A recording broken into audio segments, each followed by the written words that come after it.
God sees the truth but weights म्हणजेच देव सत्य पाहतो पण वाट पाहतो. कधीकधी सायबेरियाला निर्वासित आणि दीर्घनिर्वासित असे भाषांतरित केले जाते. ही रशियन लेखक लिओ टॉल्स्टॉय यांची एक लघुकथा आहे, जी प्रथम 1872 मध्ये प्रकाशित झाली आहे. ही कथा एका माणसाबद्दल आहे जी त्याने न केलेल्या हत्येसाठी तुरुंगात पाठवली गेली होती. ती क्षमेच्या दृष्टांताचे रूप घेते. इंग्रजी भाषांतरे द कबूल केलेला गुन्हा, सायबेरियाला निर्वासित आणि द दीर्घनिर्वासित या शीर्षकाखाली देखील प्रकाशित झाली. चुकीच्या पद्धतीने खून केल्याचा आरोप असलेल्या आणि सायबेरियाला हद्दपार केलेल्या माणसाच्या कथेची संकल्पना टॉल्स्टॉयच्या मागील कामांपैकी एक, युद्ध आणि शांती मध्ये देखील दिसते, ज्यामध्ये दोन पात्रांमधील तात्विक चर्चेदरम्यान कथा सांगितली जाते आणि त्यांच्या कथेचा नायक अन्याय आणि नशिबाशी कसा व्यवहार करतो यावर युक्तिवाद करतो. टॉल्स्टॉयने त्यांच्या the prisoner of a Caucasus या कादंबरीसह वैयक्तिकरित्या ही लघुकथा त्यांची एकमेव महान कलात्मक कामगिरी मानली जाते.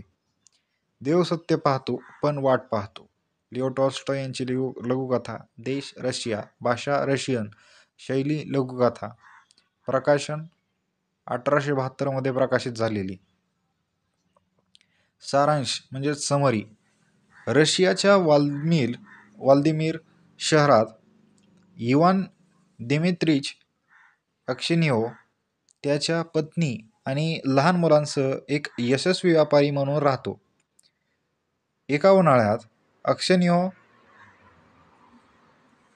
आपला माल विकण्यासाठी निझ्नी फेअरला जात असताना अक्सिनिओवची पत्नी त्याला जाऊ नये अशी चेतावणी देते, कारण तिला एक भयानक स्वप्न पडलेले आहे ज्यामध्ये तो पांढरे केस घेऊन परतला आहे.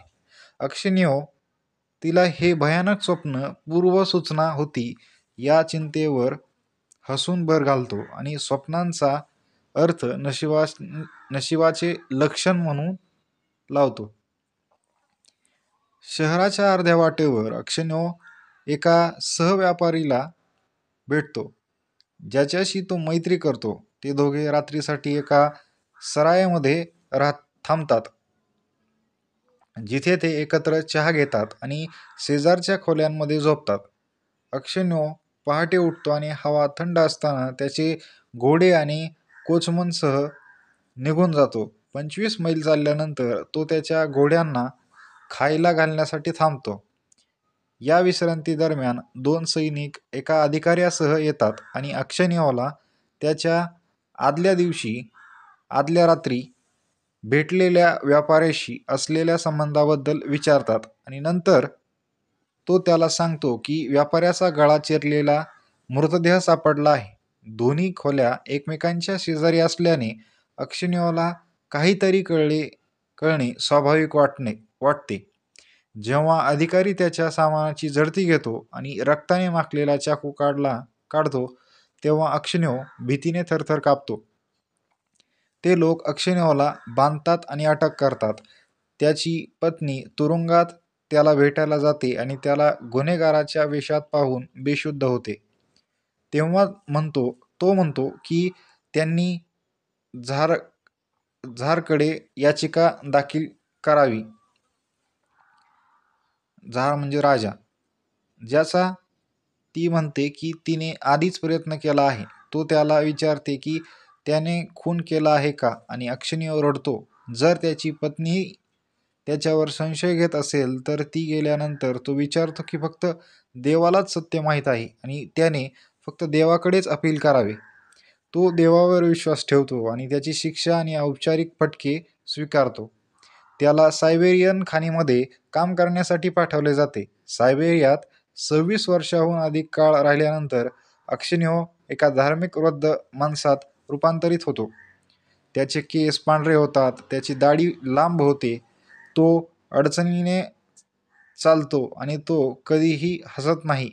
तो वारंवार प्रार्थना करतो आणि इतर कैद्यांमध्ये तो एक नम्र आणि निष्पक्ष माणूस म्हणून प्रतिष्ठा निर्माण करतो. एके दिवशी अक्सनिओच्याच वयाचा आणि त्याच गावी राहणारा मकर सेमॅनविच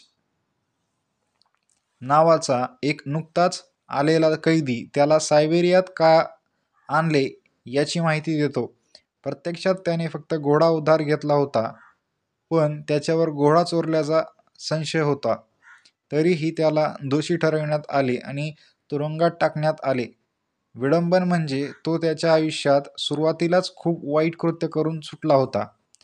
अक्सनिओला संशय आहे की तो माणूस त्याला फसवण्यासाठी जबाबदार आहे. तो सेमेनविचला प्रश्न करतो, जो गुप्तपणे अशा प्रकारे उत्तर देतो की अक्सनिओच्या संशयाची पुष्टी होते. अक्सनिओला त्याने गमावलेले सर्व काही आठवते आणि तो दुःखात बुडाला आहे. तो बदला घेण्याचा मार्ग शोधतो, पण त्या माणसापासून दूर राहण्याचा किंवा त्याच्या दिशेने पाहण्याचा तो निश्चय करतो.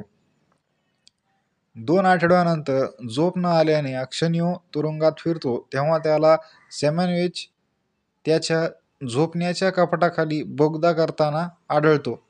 सेमॅनविच रागाने अक्सनिओला पळून जाण्याची ऑफर देतो आणि जर त्याने अधिकाऱ्यांना बोगद्याबद्दल सांगितले तर त्याला ठार मारण्याची धमकी देतो.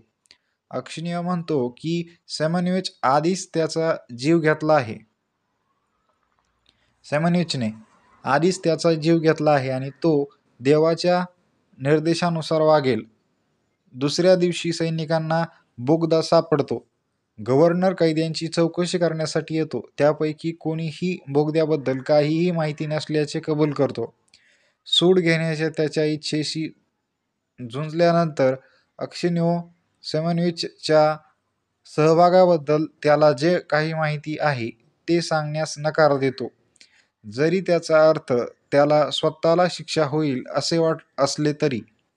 त्या रात्री अक्सनिओ त्याच्या बंकमध्ये बसून झोपायला जाणार असतानाच सेमॅनविच त्याच्या बाजूला बसतो. सेमॅनविच वागतो आणि माफीची याचना करतो. तो कबूल करतो की त्यानेच दुसऱ्या व्यापाऱ्याला मारले आणि त्याचे पैसे चोरले.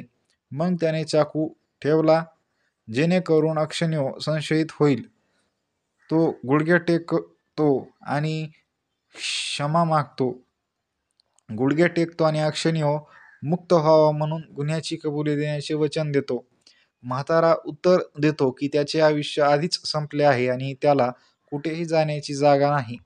सेमॅनविचचे अश्रू पाहून अक्सनिओ स्वतःला रडवतो. सेमॅनविच पुन्हा क्षमा मागतो. अक्सनिओ त्याला सांगतो की देव त्याला क्षमा करेल आणि कदाचित तो स्वतः 100 पटीने वाईट आहे. तो हे बोलल्यानंतर अक्सनिओला त्याच्या शरीरात एक हलकेपणा जाणवतो. त्याला आता घरी जायचे नाही किंवा तुरुंगातून बाहेर पडायचे नाही, त्याला फक्त मरायचे आहे. सेमॅनविच राज्यपालांसमोर कबूल करतो आणि अधिकारी अक्सनिओची सुटका आणि निर्दोष मुक्तता करण्याची व्यवस्था करतात. तथापि आदेशाची अंमलबजावणी होण्यापूर्वी अक्सनिओ शांततेत मरण पावतो. रूपांतरे श्याम बेनेगल दिग्दर्शित कथासागर 1886 या भारतीय दूरचित्रवाणी मालिकेत त्याचे रूपांतर करण्यात आले. ह्युमन ब्राऊन दिग्दर्शित CBS रेडिओ मिस्ट्री थिएटर कार्यक्रम ऑल थिंग्स आर पॉसिबल 1978 मध्ये त्याचे रूपांतर करण्यात आले.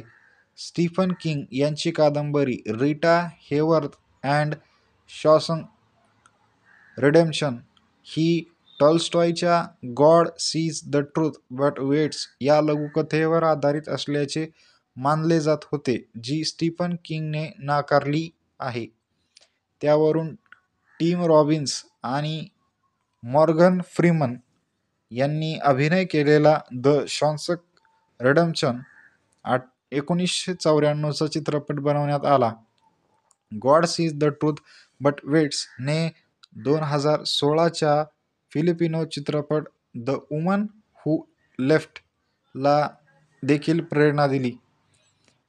ही जी काही कथा आपण बघितली, तर ही कथा तुम्हाला कशी वाटली? आणि इथे एक प्रश्न उद्भवतो, की जर अक्ष हा अ, बेकसूर असेल, तरीही त्याला शिक्षा झाली आणि तेव्हा जेव्हा त्याला देवाने अ, सुटका द्यायची, तेव्हा तो मरण पावला.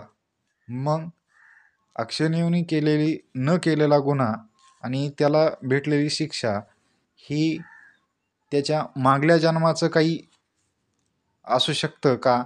किंवा त्याला जर देवाने काहीही अ, न केल्याची शिक्षा दिली असेल, तर चांगल्या माणसालाच अशी शिक्षा होते का?